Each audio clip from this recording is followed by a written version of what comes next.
এমন একটা খাবার খুঁজতেছিলাম যেটা হলে খুব কুইক, কিন্তু আমার পেটও ভরবে আবার ভারীও লাগবে না, শরীরও ভারী হবে না। এক বাটি খাওয়ার পরও আমাকে একটা বেলা আমি ইজিলি এনার্জি গেইন করতে পারি। এটা কিন্তু শুধু মহিলা না, ছেলে পুরুষ বা বেবি বা সবাইকে এটা দেওয়া যায়। আমি হচ্ছে সুফিয়া ফেরদৌসী দিনা, আমি বুয়েটে জব করছি। যেহেতু আমরা চাকরিজীবী, দেখা যায় সকালে নাস্তার টাইম পাই না, দুপুরেও নাস্তা খাবারের যে টাইম ওটা অনেক সময় লাগে, কিন্তু আমরা যেহেতু অ্যাকাউন্টসে জব করি ওই সময়টা হয়ে ওঠে না যে আরাম করে অনেক কিছু নিয়ে খাবো।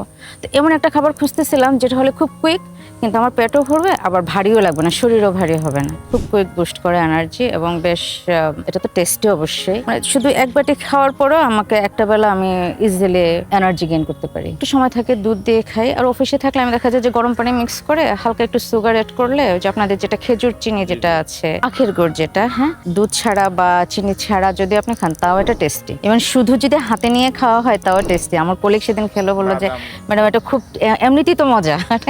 এটা কিন্তু শুধু মহিলা না, ছেলে পুরুষ বা বেবি বা সবাইকে এটা দেওয়া যায়। এবং আমি বলবো যে অন্ততপক্ষে একবারের জন্য টেস্ট করেন, একবার নিয়ে টেস্ট করেন, তাহলে আপনি এটার ফ্যান হয়ে যাবেন। কারণ এটা খেলে খুব কুইক এনার্জি বুস্ট হয়, খেতে সুস্বাদু। অনেক যে গ্যাঞ্জাম করে যে আমাদেরকে খাবার খেতে হবে, এটা বানাতে হবে, এগুলোর কোনো ঝামেলা নাই।